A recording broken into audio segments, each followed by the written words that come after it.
Welcome to this explainer. Today, we're going to completely reframe everything you thought you knew about Sung Jinwoo's heroic rise to power. You probably know the story, right? The ultimate zero-to-hero journey, where an underdog gains this incredible, unique power to conquer deadly monsters.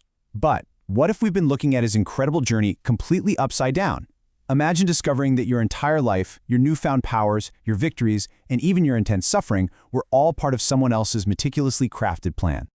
Okay, let's just dive right into this with a totally chilling thought that sits right at the center of the upcoming Beyond the System movie. What if the mysterious system that made Jinwoo the strongest hunter on Earth wasn't a blessing at all?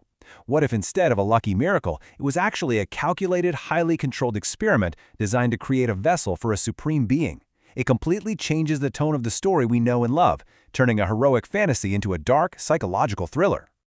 Chapter 1: The World's Weakest Hunter. Before we can truly uncover the nature of this trap, we kind of need to take a step back and understand the brutal reality of the world before the system ever chose its player. You see, the world of solo leveling is entirely defined by a really rigid hierarchy.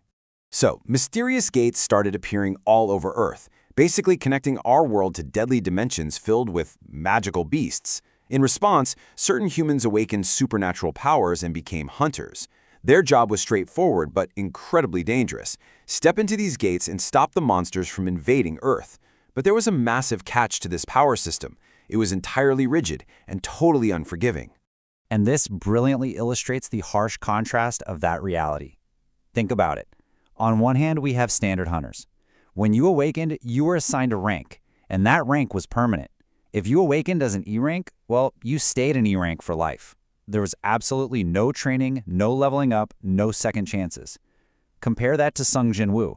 He wasn't just an E rank. He was notoriously known as the world's weakest hunter. He was barely strong enough to survive low-level dungeons, constantly getting injured and nearly dying on literally every single mission. Yet he fought through sheer desperation because he needed the money to care for his sick mother and support his younger sister. Nobody respected him, but he kept walking right into the jaws of death anyway. Chapter 2: The Double Dungeon Trap. Let's see how this unforgiving hierarchy builds into the traumatic incident that absolutely shattered his reality. Jinwoo's team entered what appeared to be a completely normal, low-level D-rank raid. It was supposed to be routine, but halfway through, things took a turn that would change the history of this world forever. Deep inside the cave, they discovered a hidden chamber, a second dungeon. They stepped into a massive room lined with enormous, towering stone statues, and seated at the far end was a giant, silent god with a massive, eerie smile. Suddenly, boom, the heavy stone doors slammed shut behind them, locking them inside with no way out. A message appeared declaring 3 simple rules. Follow the commandments of God. The room essentially operated as a mechanical, terrifying puzzle. Failing to follow these newly presented commandments meant instant, brutal death. Hunters who panicked or broke the rules were slaughtered instantly. Crushed by giant stone feet or beheaded by massive weapons before they could even process what was happening. It was absolute chaos. All while that giant statue just watched silently with its chilling smile. Through sheer willpower and observation, Jinwoo actually managed to solve the deadly puzzle, but only a handful of hunters remained alive. And to secure their escape, a final sacrifice had to be made.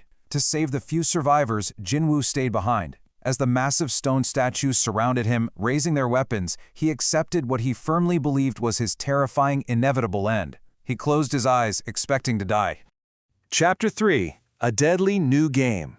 But instead of dying in that blood-soaked dungeon, Jinwoo woke up 3 days later in a perfectly normal, quiet hospital room. His missing limbs were back, his fatal wounds were gone. He had awoken to a strange, exclusive new reality. Now, what's really fascinating is how this new reality actually presented itself. Strange blue windows floated in front of his eyes, windows that literally only he could see. It functioned exactly like a video game interface. He was given daily quests, he could see his levels, he could assign points to his stats, access an inventory, and learn skills. The mysterious entity calling itself the system informed Jinwoo that he had become its one and only player. For the first time in human history, a hunter could actually level up. While it seemed like a lucky miracle at first, a second chance at life for the world's weakest hunter, there was a massive catch. He was bound by strict, unyielding mandates. If he completed his quests, he was rewarded with unprecedented strength and leveling. But if he ignored them, The system unleashed immediate, inescapable, and often life-threatening punishment, like forcing him to survive for hours in a penalty zone completely filled with high-level monsters. So here is the absolutely crucial takeaway. This system wasn't a product of random magic, and it certainly wasn't helping Jinwoo out of the goodness of its heart. No way. It was a dark, calculated mechanism. It was methodically forcing him to grow stronger, pushing him to his absolute physical and mental limits, all to prepare him for some unknown monumental fate. Chapter 4. Rise of the Shadow Monarch. Driven by these relentless quests and the looming threat of the system's punishments, Jinwoo's life became an endless cycle of combat. He defeated impossible enemies, cleared deadly dungeons on his own, and grew his strength at a rate that completely defied all logic and reason in this world.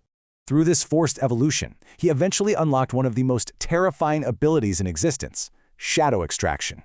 With this skill, the powerful enemies he defeated didn't just die. Their souls were extracted to join his shadow army. He created a legion of soldiers that never grew tired, never betrayed him, and most importantly, leveled up and became stronger after every single battle right alongside him.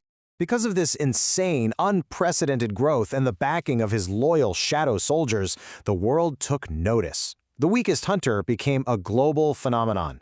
Entire nations and top-tier guilds began celebrating him as humanity's absolute greatest weapon against the monster threat. To them, he was a savior. Chapter 5. Enter the Architect. But while the world blindly cheered for their unstoppable hero, someone else was watching. Someone quietly observing from the shadows, waiting patiently for his masterpiece to finally ripen. This hidden observer is known as the Architect.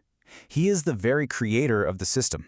He's the one who crafted the interface, the quests, the penalties, and the rewards. He has been pulling the strings behind Jinwoo's entire journey from that very first terrifying day in the Double Dungeon, orchestrating every single major leap in Jinwoo's power.